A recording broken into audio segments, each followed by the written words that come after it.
दोस्तों नमस्कार। दोस्तों मेरा नाम है धर्मवीर जारवाल और ये है प्रिंस। आप जानते हैं इस प्रिंस को? दोस्तों ये वही प्रिंस है जो आज से लगभग 18 साल पहले बोरवेल में गिर गया था। अब आप सोच रहे हैं कि आज हम इसकी बात क्यों कर रहे हैं। जिनको नहीं पता उनको बता देता हूँ। ये प्रिंस था जो कि आज से लगभग 18 साल पहले एक बोरवेल में गिर गया था और जब ये गिरा और इसकी खबर मीडिया तक पहुंची तो हमारे देश के तमाम मीडिया, न्यूज़पेपर, बड़े बड़े टीवी चैनल वाले इसको कवर करने पहुंच गए थे। दिन रात लोग प्रिंस से जुड़ी हुई तमाम खबरें अपने चैनलों के माध्यम से लोगों तक पहुंचा रहे थे और कोई ऐसा क्षण नहीं था जब मीडिया वाले इसकी लाइव कवरेज नहीं कर रहे थे। तमाम मीडिया वहां पहुंचा था, पूरा मीडिया का एक जमावड़ा वहां लग गया था। खैर, हो सकता है काफी लोगों को इसके बारे में ना पता हो, बहुत पुरानी बात होगी। अभी 1-2 साल पुरानी बात तो आपको पता होगी जिसमें ये गाय एक ये पानी की टंकी के ऊपर चढ़ गई थी और तमाम प्रशासन वहां पहुंच गया था। उसके बाद तमाम मीडिया ने इसको कवर किया था और सारे हिंदुस्तान के अंदर ये खबर खूब जमकर वायरल की गई थी। दोस्तों अब आप सोच रहे हैं हम लोग ये सब बातें क्यों कर रहे हैं। मैं ये सब बातें इसलिए कर रहा हूँ दोस्तों, जब ऐसे ऐसे मुद्दे हमारे देश की मीडिया 24 घंटे उठाती है, दिन रात दिखाती है, परंतु लद्दाख के सोनम वांगचुक जो पिछले 10 दिनों से भूख हड़ताल पर बैठे हुए हैं, आज उनको 10 दिन हो गए। 10 दिन से वो सिर्फ नमक और पानी पे जिंदा है और 10 दिन से ये एक लद्दाख के लोगों के लिए, लद्दाख के लोगों की जिंदगी के लिए एक भूख हड़ताल कर रहे हैं जिसमें इनका अपना पर्सनल कोई स्वार्थ नहीं है। उसके बावजूद भी हमारे तमाम देश की जितनी भी मीडिया है, जितनी भी गोदी मीडिया है, वो सब सरकार की गोद में जाके बैठ गई है और लद्दाख की तरफ उन्होंने अपनी पीठ कर ली है। मतलब लद्दाख के जो सोनम वांगचुक 10 दिन से भूख हड़ताल पर बैठे हैं, इसको तमाम मीडिया ने बॉयकॉट कर दिया। कोई मीडिया उनको नहीं दिखा रही है और बिना रीड की जो ये मीडिया है किस तरीके से रात को बेचारे सो पाते हैं, समझ से बाहर है। एक इतना गंभीर मुद्दा जिसमें लाखों लोग सोनम वांगचुक जी का साथ दे रहे हैं, उनका समर्थन दे रहे हैं, उनके समर्थन में लोग भूख हड़ताल कर रहे हैं और इतने गंभीर मुद्दे को हमारे देश की मीडिया ने पूरी तरीके से दबा दिया है। ये अपने आप में बड़े ही अचंभे वाली बात है। खैर दोस्तों, आज 10 दिन हो गए सोनम वांगचुक जी को। आज 10वें दिन उन्होंने फिर एक सुबह एक वीडियो जारी करी। आज की वीडियो उन्होंने इंग्लिश में बनाई थी, जैसे कि हमने आपको कल बताया था। उन्होंने कहा था कि वो अभी तक अपनी तमाम वीडियो हिंदी में इसलिए बना रहे हैं ताकि उनकी वीडियो इंटरनेशनल तौर पर लोग ज़्यादा ना देख सके या ना समझ सकें। और पर अब जब उनको दिख रहा है कि 10 दिन हो गए और सरकार का कोई नुमाइंदा उनके पास नहीं आया है इनकी इस भूख हड़ताल को लेकर, तो अब उन्होंने अपनी वीडियो इंग्लिश में भी बनाने शुरू कर दिए ताकि ज़्यादा से ज़्यादा लोगों को उनके आंदोलन के बारे में पता चल सके। दोस्तों बड़ी ही गंभीर वाली बात है और बड़ी एक ये गंभीर समस्या भी है कि हमारे देश में आज के समय में ऐसे हालात हैं जहां मीडिया एक तरफ हिंदू, मुसलमान और भारतीय जनता पार्टी और प्रधानमंत्री मोदी इन टॉपिक के अलावा हटकर कुछ और दिखाना नहीं चाहती।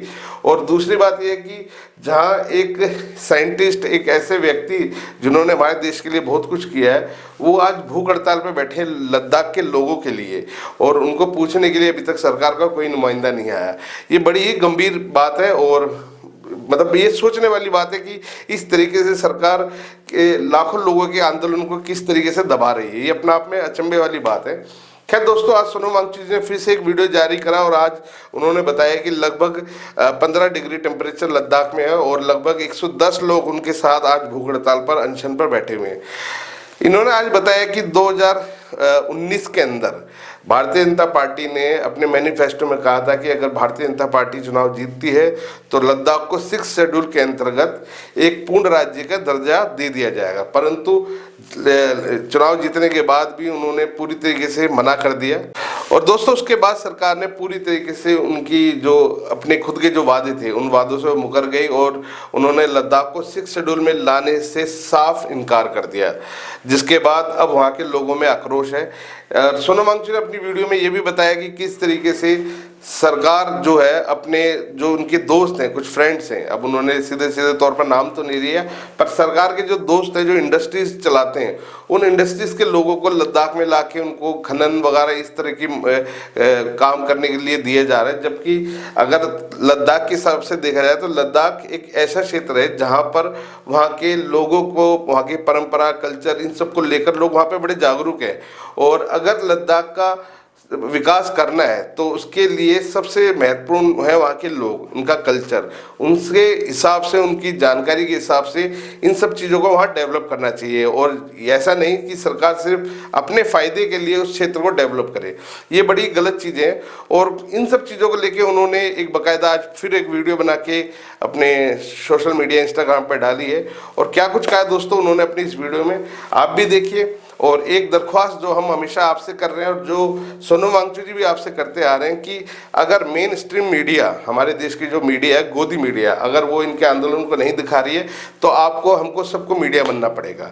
हमारे जैसे कुछ पत्रकार हैं जो सोनम वांगचुक जी के आंदोलन को पहले दिन से कवर कर रहे हैं और लगातार उनसे जुड़ी हुई तमाम खबरें आप तक पहुँचा रहे हैं, तो उनकी भी एक दरख्वास्त है। उनकी तरफ से मैं भी आपसे एक दरख्वास्त करना चाहूँगा कि सोनम वांगचुक से जुड़ी हुई हम जितनी भी वीडियोज़, जितने भी न्यूज़ प्रकाशित कर रहे हैं, आप तक पहुंचा रहे हैं, उन वीडियो को ज़्यादा से ज़्यादा शेयर करें ताकि उनके आंदोलन के बारे में ज़्यादा से ज़्यादा लोगों को पता चल सके। और एक दरख्वास्त और सोनम वांगचुक ने की है कि अगर आप उनको समर्थन देना चाहते हैं, आप उनके समर्थक हैं, तो इस आने वाली 17 तारीख को आप सभी उनके समर्थन में एक दिन का अनशन करें ताकि जो इस आंदोलन से जुड़ी हुई तमाम खबरें हैं वो ज़्यादा से ज़्यादा हमारे देश के नेताओं तक, प्रधानमंत्री तक पहुंच सके और लद्दाख के लोगों की जो 6 शेड्यूल को लेकर मांग है वो जल्द से जल्द पूरी हो सके और सोनम वांगचुक जी अपना अनशन तोड़ सकें। आज 10 दिन हो गए उनको भूख हड़ताल करते हुए और ये बड़ी गंभीर बात है क्योंकि कोई भी व्यक्ति अगर 10 दिन तक भूखा रहता है तो उसके शरीर में काफ़ी कमजोरी आती है और बहुत सारे भयंकर परिणाम हो सकते हैं।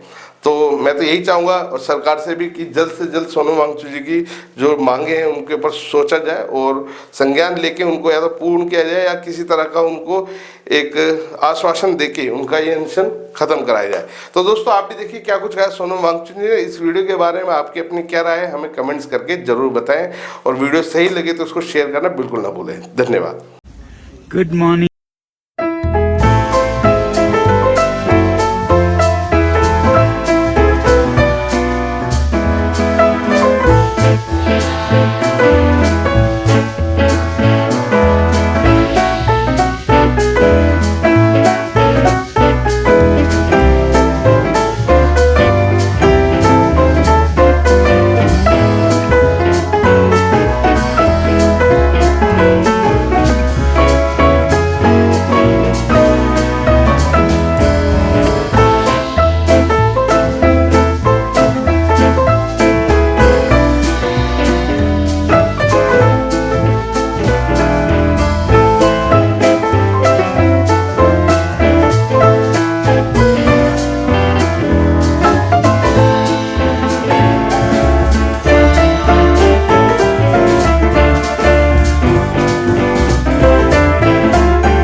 That Ladakh on the Tibetan plateau and the entire Himalayas are specially sensitive zone. It is like the water towers after the south and the north pole. This is called the third pole, has the largest reservoir of fresh water that feeds roughly 2 billion people, 1/4 of the planet's population.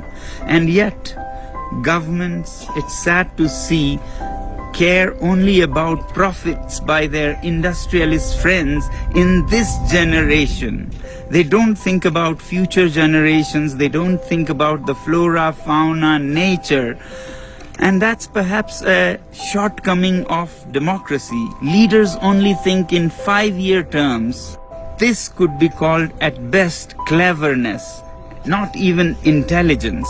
What we need is wisdom, what the tribal indigenous people have. Here in Ladakh, we always think of the precious children, the future generations to take any decision, and that's what our governments need to know. Regarding the difference between cleverness and wisdom, I leave you with a short spiel that a little Mahapurush made some 30 years ago. Have a great day. Thank you very much. I see this distinction between cleverness and wisdom. Cleverness is when you are very sharp in your head and you can make wonders out of it. But then wisdom is beyond that. This wisdom of seeing what is useful and what is harmful for your future, irrespective of how advantageous it is for you right now. This is a difference, I think, from the rest of the world, and this is something that Ladakh can contribute to others. One thing that I see very remarkable in Ladakh is that anything they do, they rate it, they weigh it in terms of what it will be for generations, yeah? What it will be for their children and grandchildren. We have a common phrase like, how it will be for our tatugu, means how it will be for our precious children.